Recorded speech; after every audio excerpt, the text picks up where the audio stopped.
Hello Blue Families, welcome to MG Talks.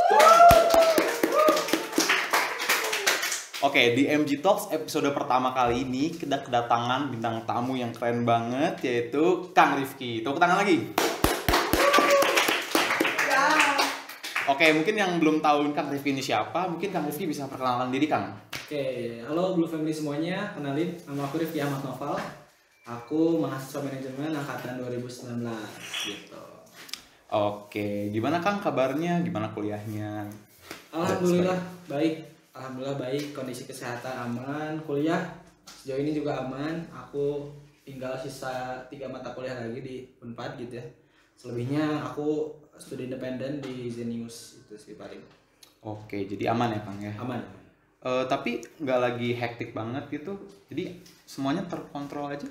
Enggak sih, overall semuanya aman sih. Aman ya? Aman. Oke, jadi kita di episode pertama ini Kang Rifki kan sebagai bintang tamunya. Gimana perasaannya jadi bintang tamu perdana dari MG Talks kali ini? Oke, rasanya senang banget ya, senang banget. Terima kasih juga nih buat teman-teman Hima Manajemen yang udah undang aku di episode pertama MG Talks dengan format baru ya, yang tentunya improvement ya dari tahun-tahun sebelumnya MG Talks. Pasti kali ini MG Talks yang dikeluarin sama Hima sih bakal lebih bagus lagi sih. Oke, jadi ngomong-ngomong nih, Kang Rifki ini asli Bandung, dari daerah Bandung ya, bener ya? Ya betul, aku asli Bandung. Gitu. Oke, dari angkatan berapa nih Kang, kalau bisa diperkenalkan lagi? Angkatan 2019. 2019 ya. Menjabatnya di periode berapa sih di CEO Himanya? Aku di Hima itu jadi CEO di tahun 2021. Oke, gimana nih dengan sekarang kesibukannya kuliah gitu ya? Ya, kuliah. Dan kita kan topik ini ngomongin BOC nih. Ya. Mungkin Akang bisa jelasin lagi kayak BOC itu apa sih gitu kepada penonton yang nonton. Oke, ngomongin soal BOC ya. Oke, BOC itu singkatan dari Board of Commissioner yang mana fungsinya itu menjadi lembaga legislatif yang mengawasi Hima Manajemen gitu. Oke, jadi Akang sendiri bisa jelasin nggak sih dulu kan mantan BOD ya? Iya betul. Sekarang jadi BOC berarti ya sekarang ya Akang? Iya betul. Sekarang aku jadi anggota BOC juga. Oke, bisa dijelasin nggak sih waktu jadi BOD itu kerjanya tuh ngapain aja sih? Apa yang dilakukan gitu? Oke, kalau jadi BOD khususnya kalau aku pribadi kan jadi CEO ya. Jadi CEO tuh yang pasti tugas utamanya adalah bertanggung jawab terhadap seluruh kegiatan himpunan mahasiswa manajemen. Kemudian juga merancang program kerja apa aja nih yang bakal dibikin oleh Hima Manajemen dari seluruh divisinya selama tahun tersebut. Terus juga mengawasi juga ya teman-teman di masing-masing divisi kayak gimana sih mereka menjalankan program kerjanya, dan juga paling sih memastikan juga sih terkait dengan regenerasi di Hima Manajemen tetap berjalan dengan baik. Itu aja sih paling. Oke, kan tadi ngomongin ibaratnya setelah selesai menjabat juga sebagai BOC juga mengawasi yang di bawahnya yang selanjutnya gitu ya. Apa sih tanggapan Akang melihat generasi penerus Akang nih yang bawah-bawah, gimana tanggapannya? Udah keren banget atau gimana, atau masih ada yang harus diperbaiki lagi gitu, gimana Kang? Oke, kalau melihat tahun sekarang ya pastinya semua orang juga mungkin sepakat ya bahwa organisasi itu di setiap tahunnya harus terus berkembang, harus lebih bagus lagi dari tahun-tahun sebelumnya. Dan aku lihat sih sebenarnya jalurnya sekarang udah baik gitu ya, dari teman-teman Hima juga divisi-divisinya banyak melakukan inovasi juga gitu ya, banyak melakukan hal yang baru, memunculkan situasi dan fenomena yang baru lagi, dan pastinya lebih seru lagi lah gitu ya dibandingkan dengan tahun sebelumnya. Ya aku rasa sih mungkin sekarang belum terlalu kelihatan ya, tapi menurut aku ini udah di jalur yang benar. Mungkin nanti kita lihat aja ke depannya sampai akhir tahun. Semoga teman-teman Hima bisa memenuhi ekspektasi dari keluarga besar manajemen gitu. Oke, ini Akang sebagai sekarang sudah menjadi BOC. Ya. Mungkin perlu dijelaskan lagi nih, kayak BOC itu apakah harus dari BOD yang sudah selesai masa jabatannya atau gimana sih Kang gitu? Oke, sedikit cerita sebenarnya sejarahnya BOC itu sebenarnya udah ada dari dulu, cuman memang baru kita ada lagi gitu ya, ada lagi membentuk lagi BOC itu ketika di tahun 2019, yang mana pada saat itu diisi oleh 3 orang pada tahun 2017. Kalau misalkan nonton ya, Kang Ajay, Kang Deo sama Teh Resi pada saat itu, yang mana ketiga orang ini berinisiatif untuk bisa memunculkan lagi BOC nih sebagai lembaga legislatif yang ada di Hima Manajemen. Dan setiap tahunnya memang seharusnya itu BOC itu diisi oleh perwakilan masing-masing angkatan gitu. Hanya saja karena emang kita masih belum berdiri dengan settle ya gitu, organisasinya belum sistemnya masih berantakan lah gitu, masih banyak hal yang harus diimprove. Jadi daripada BOC-nya yang nggak ada nih, ya udah kita ngambil dulu aja yang di tahun sebelumnya, kita tarik untuk jadi BOC di tahun berikutnya. Cuman ya di sini juga aku dan teman-temanku sekarang lagi mulai merancang sistem yang baru supaya BOC itu memang sesuai dengan apa yang seharusnya dilakukan gitu. Oke, jadi sesuai yang tadi Akang bilang, jadi BOC itu harusnya dari setiap angkatan itu ada ya untuk. Betul. Dan seperti legislatif ya kerjanya mengawasi. Betul. Si eksekutif ini atau BOD yang menjabat gitu. Betul. Jadi kayak ini ya, kayak DPR lah gitu. Kayak DPR. Ya. Jadi perwakilan rakyat gitu. Perwakilan rakyat manajemen lah gitu. Keren ya. Oke.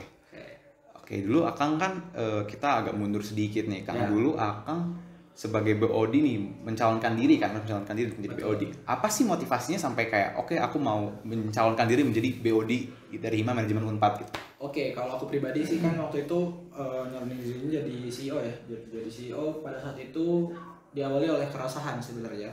Diawali dari keresahan di mana pada saat itu Hima Manajemen itu mengalami masa transisi dari offline ke online, dan aku rasa sih semua organisasi sama ya. Pada saat itu kondisinya di pertengahan pertengahan tahun 2020 lah, kurang lebih bulan Maret atau April gitu. Itu semua kaget gitu dan merasa bahwa wah, ini kita harus ngapain nih organisasi online gitu. Yang mana emang semua pada saat itu juga kondisinya sama ya, maksudnya kita belum punya benchmark gitu. Lihat dari mana gitu, organisasi yang online belum ada gitu. Nah, jadi pada saat itu memang Hima Manajemen bisa dibilang cukup kurang aktif lah pada saat itu. Nah, jadi aku melihat hal tersebut membuat aku jadi terpacu juga nih. Wah, kayaknya nih aku harus ngasih sesuatu nih buat Hima Manajemen, buat rumah aku sendiri. Gimana caranya bisa memperbaiki Hima Manajemen bisa menjadi Hima terbaik lagi gitu. Di tahun-tahun sebelumnya memang Hima Manajemen selalu berprestasi dan selalu mendapatkan Hima terbaik gitu, baik itu tingkat fakultas maupun di Unpad gitu. Itu sih paling dari keresahan dan juga dari motivasi dari teman-teman aku yang ngedukung juga pada saat itu. Banyak juga yang ngedukung, jadi pengen menjawab juga kepercayaan dari teman-teman aku gitu sih. Oke, jadi Akang maju dulu berdasarkan kayak melihat ingin ada keresahan yang ingin Akang perbaiki di Hima Manajemen Unpad gitu. Yeah. Berarti bisa dibilang kesulitan terbesarnya saat itu adalah gimana caranya mengubah yang dulu operasionalnya secara offline, secara langsung tatap muka ke kampus jadi harus online gitu ya Kang ya? Iya benar, itu sih yang jadi tantangan tersendiri ya, apalagi di angkatan aku pada saat itu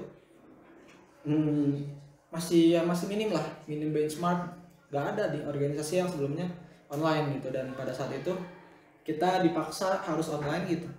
Pada saat itu memang kita bingung banget sih gimana caranya ya gitu, cuman untungnya pada saat itu angkatan 2019 itu kita bisa ngelihat dulu nih, sempat mengalami online offline dan sempat mengalami online gitu ya. Sempat mengalami offline dan sempat mengalami online, kita melihat juga nih Hima Manajemen tahun sebelumnya yang online gimana, yang offline gimana gitu. Jadi adalah sedikit banyaknya ada benchmark juga yang bisa kita lakukan untuk mengimprove Hima Manajemen di 2021 bisa lebih bagus lagi daripada Hima Manajemen sebelumnya.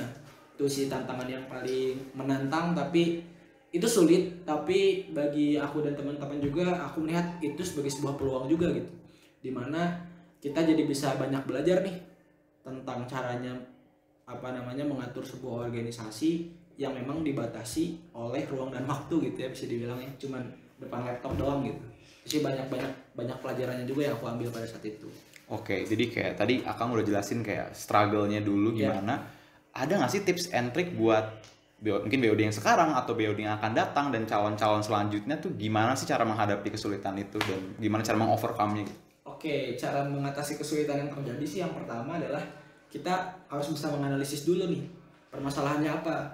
Jangan sampai kita gak ngerti sama permasalahan yang sebenarnya apa gitu.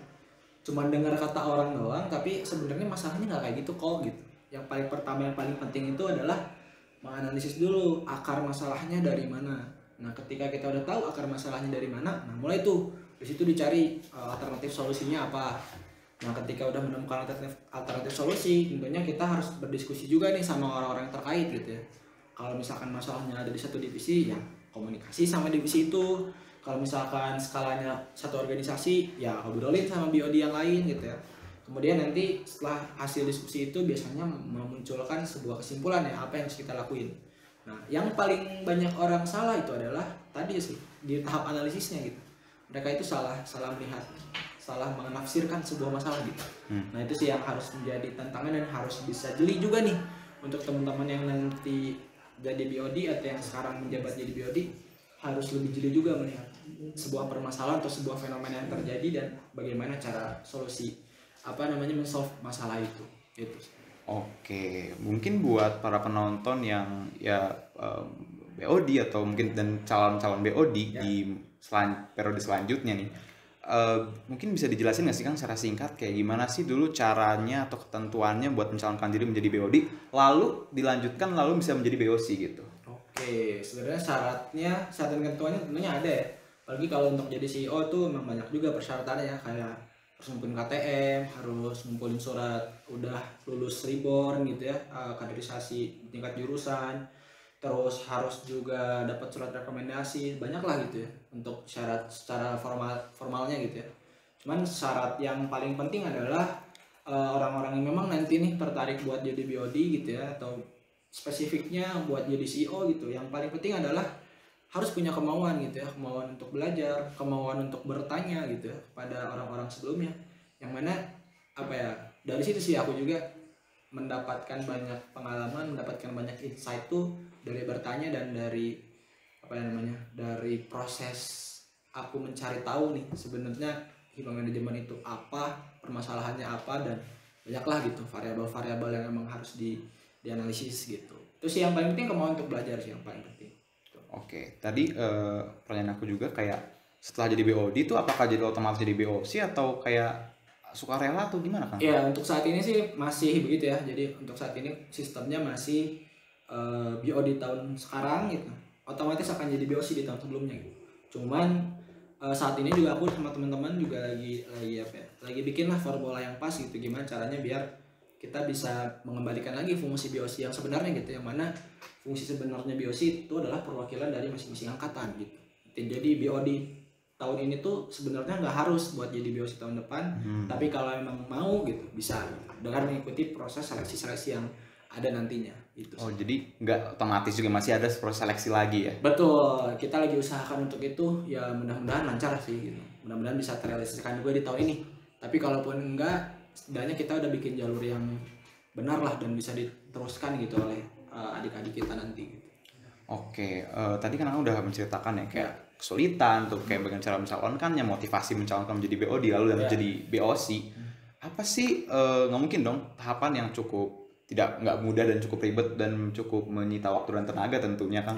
Apa sih kayak keseruan atau benefit yang akan dapatkan dari menjalani aktivitas sebagai BOD lalu BOC itu? Oke, sebenarnya kalau ngomongin tentang benefit tuh nggak tahu kenapa ya, mindset mahasiswa sekarang tuh ketika disebutkan kata benefit, yang terbesit di pikirannya itu adalah hal-hal yang berkaitan dengan materi gitu, hal-hal yang berkaitan dengan uang gitu. Padahal sebenarnya menurut aku ada loh hal lain yang lebih besar dibandingkan uang untuk saat ini ya. Maksudnya untuk mahasiswa gitu, apalagi mahasiswa tingkat 1, tingkat 2 tuh yang paling penting menurut aku pengalaman. Dan organisasi kemahasiswaan apalagi di hima manajemen itu kita menawarkan hal tersebut. Kita kan mungkin ya kalau teman-teman ikut organisasi di luar kampus gitu ya, mungkin teman-teman yang lebih luas gitu ya, terus juga mungkin ada yang dibayar juga secara materi gitu ya. Tapi kalau di hima kita punya kesempatan untuk bisa jadi orang tertinggi loh di sebuah organisasi gitu ya kan. Beda mungkin kalau ikutan organisasi di luar mereka cuma jadi staff doang gitu. Tapi kalau di hima itu karirnya jelas lah gitu.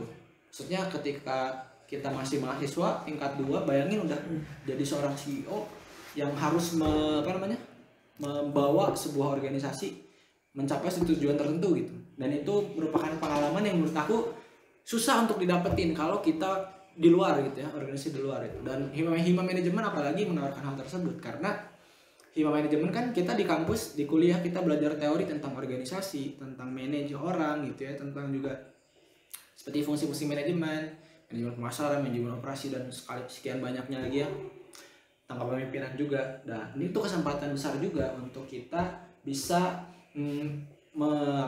merealisasikan atau bisa membuat si hima manajemen ini sebagai laboratorium gitu, menjalankan teori, mempraktekkan teori yang kita udah pelajari di kelas gitu.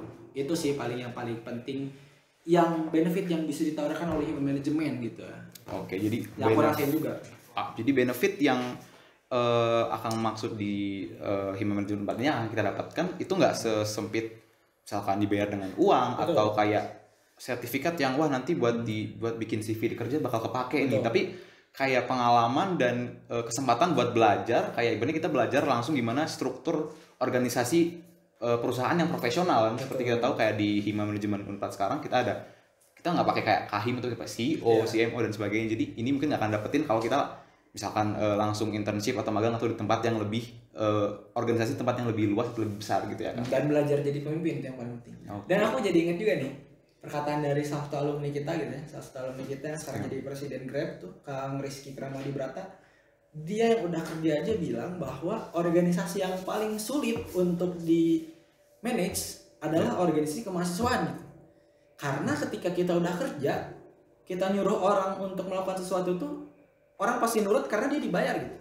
Tapi kalau di kampus kita nyuruh orang sesuatu, gimana cara dia mau gitu. Kan harus ada effort juga yang kita lakuin kan ya. Harus PDKT dulu, harus memotivasi dulu mereka biar mau gitu. Karena mereka nggak dibayar gitu. Makanya hebat nih buat teman-teman semua yang bisa memanage organisasi di kampus, kalian orang-orang hebat gitu. Okay. Jadi jangan merasa insecure gitu ya. Sekarang aduh aku paling aneh sih kalau ada orang, aduh aku insecure, aku nggak bisa gitu sih, itu aneh sih menurut aku. Kalian tuh orang-orang hebat gitu. Oke, jadi buat kalian yang ya ini nggak cuma hima manajemen 4 doang, tapi buat yang kayak semua organisasi kemahasiswaan yang tadi nggak ada bayaran insentif duitnya, ini kayak ya kita memang sukarela pengen belajar aja, itu udah keren banget. Oke, tadi kan udah Akang sebutkan juga kayak kesibukan sebagai BOD dan BOC gitu ya. Gimana sih Kang cara Akang membagi kesibukan itu, membagi waktunya dengan sambil kuliah juga gitu Kang, gimana sih tipsnya? Mungkin. Nah ini hal yang paling banyak orang tanyakan dan paling banyak orang nggak bisa gitu ya memanage waktu. Nah yang penting tuh adalah skala prioritas. Mungkin ini juga udah common ya, di banyak orang nyebutin skala prioritas. Tapi itu sepenting itu loh, kita untuk membagi skala prioritas itu penting banget gitu. Ketika waktunya kuliah ya kuliah gitu, ketika waktunya organisasi ya organisasi gitu. Dan belajar juga untuk mindful, belajar juga untuk fokus. Ketika emang waktunya kuliah ya udah fokus kuliah aja, nggak usah mikir organisasi. Begitupun ketika beres kuliah nih masuk ke organisasi ya udah fokus di organisasi. Gitu. Dan kalau aku sendiri sih sebenarnya orangnya nggak suka multitasking ya. Mungkin emang dari pengaruh genetik juga emang nggak bisa ya, semua keluarga aku nggak ada yang bisa multitasking gitu ya. Dan menurut artikel yang aku baca-baca juga dan banyak ngobrol juga sama banyak orang gitu, ternyata mereka juga sama, multitasking itu tidak membuat kita menjadi bisa maksimal semuanya, tapi malah jadi nggak maksimal gitu di keduanya. Cuman ada juga sih orang yang emang bisa gitu multitasking. Cuman kalau aku sendiri sih nggak gitu sih, nggak bisa multitasking gitu sih paling. Jadi yang paling penting adalah skala prioritas gitu. Jadi skala prioritas adalah kunci. Dan yang tadi Akang sampaikan fokus ya. Jadi kalau misalkan nih, wah kita nggak bisa atur waktu organisasi dan kuliah juga. Tapi misalkan suatu waktu kayak tabrakan, kita mungkin harus milih ya salah satunya mana yang tadi berdasarkan skala prioritas itu kita anggap lebih penting gitu ya. Dan ini juga sih mungkin ya pesan juga buat teman-teman. Kadang tuh kita terlalu serius gitu ya. Terlalu serius dalam artian 24/7 tuh diisi oleh organisasi dan kuliah aja gitu. Tapi penting juga untuk memikirkan diri kita sendiri loh. Maksudnya kita juga punya teman gitu ya. Kita juga punya hobi gitu. Itu juga jangan sampai dilupain gitu. sisihkanlah waktu teman-teman juga untuk bisa ngobrol sama teman-teman kalian gitu ya, untuk melatih sense social skill tuh sekarang menurut aku udah mulai turun ya gara-gara online pandemi gitu. Ya kayaknya itu pengaruh banget sih, terutama kepekaan terhadap situasi atau kondisi sosial gitu. Nah itu yang paling penting juga gitu, kita ketemu sama teman ya tentunya banyak hal yang bisa kita pelajarin juga kan ya dari teman-teman kita sesuai dengan aku ingat juga nih waktu itu aku awal jadi maba KBM FEB waktu itu bilang bahwa ya berpesan juga sama kita mahasiswa baru, Kang Cupen ya kalau nonton Kang Cupen keren. Jadi Kang Cupen tuh bilang jadikan setiap orang sebagai guru, setiap tempat sebagai sekolah, dan setiap kejadian sebagai hikmah gitu. Dan itu aku sangat sangat menghayati banget dari obrolan Kang Cupen pada saat itu gitu. Bahwa kita harus menjadikan setiap orang sebagai guru, setiap tempat sebagai sekolah, dan setiap kejadian sebagai hikmah. Itu sih. Dan yang paling penting juga ketika teman-teman berkegiatan gitu ya, baik itu organisasi ataupun kuliah gitu, harus bisa tahu juga tujuan teman-teman itu apa gitu. Tujuan di perkuliahan ngapain, tujuan di organisasi ngapain gitu. Biar nanti ketika teman-teman merasakan demotivasi, teman-teman bisa termotivasi lagi karena udah tahu tujuan sebenarnya di organisasi apa, pas kuliah juga tujuannya apa gitu. Banyak orang soalnya yang nggak tahu gitu ikutan organisasi itu ngapain, dan sekarang tuh banyak orang yang ikut-ikutan gitu. Yang penting ikut, tapi dia nggak tahu tujuan dia di organisasi itu ngapain. Itu sih. Oke, jadi selain tadi ngebagi waktu kuliah dan organisasi, tapi waktu buat senang-senang buat diri sendiri juga perlu banget ya. Sangat perlu. Oke, dan juga kayak yang penting kayak kita tahu apa yang mau kita lakukan, apa tujuan kita kuliah, apa tujuan kita ikut organisasi gitu juga. Iya, betul. Oke nih, mungkin Akang bisa kasih pesan penutup nih buat penonton MG Talks kali ini, atau ya mungkin di antara penonton tersebut ada yang akan jadi ada yang sedang menjadi BOD, calon BOD selanjutnya dan BOC selanjutnya gitu. Mungkin apa sih pesan penutup apa yang ingin Akang sampaikan gitu buat mereka? Oke, pesan buat teman-teman semua yang nonton, tentunya yang pasti yang pertama selamat menonton ya, selamat menonton MG Talks kali ini yang dengan format yang baru yang lebih keren, dan tunggu aja episode MG Talks selanjutnya yang pastinya akan lebih wow lagi gitu ya dibandingkan dengan obrolan kita kali ini. Terus pasti. Juga buat teman-teman semua yang pasti galilah potensi diri teman-teman semua, cari kesenangan teman-teman semua di mana, dan lihat juga nih peluang di kampus gitu. Banyak juga organisasi mahasiswa yang menawarkan kesempatan bagi teman-teman, dilihat aja dulu organisasi mana yang sesuai sama diri teman-teman, yang sesuai sama value yang teman-teman miliki, dan jangan insecure gitu ya, karena ketika kita insecure itu malah akan menghambat pengembangan diri kita gitu. Dan ketika kita ragu-ragu untuk mengambil sebuah langkah besar, menurut aku itu hal yang kurang baik lah ya, karena kita mau tahu dari mana gitu sejauh mana kemampuan diri kita kalau kita nggak mencoba gitu. Jadi coba aja dulu, dan ketika mencoba juga harus dipersiapkan dengan matang, jangan ngasal. Tadi sih paling dari aku. Oke, jadi intinya pede ya kan ya. Oke guys, mungkin segitu aja episode MG Talks kali ini. Makasih yang buat semua penonton yang udah nonton, yang udah nyisipin waktunya buat nonton konten MG Talks kali ini. Dan jangan lupa buat saksikan MG Talks episode selanjutnya. Dadah. Oke, dadah.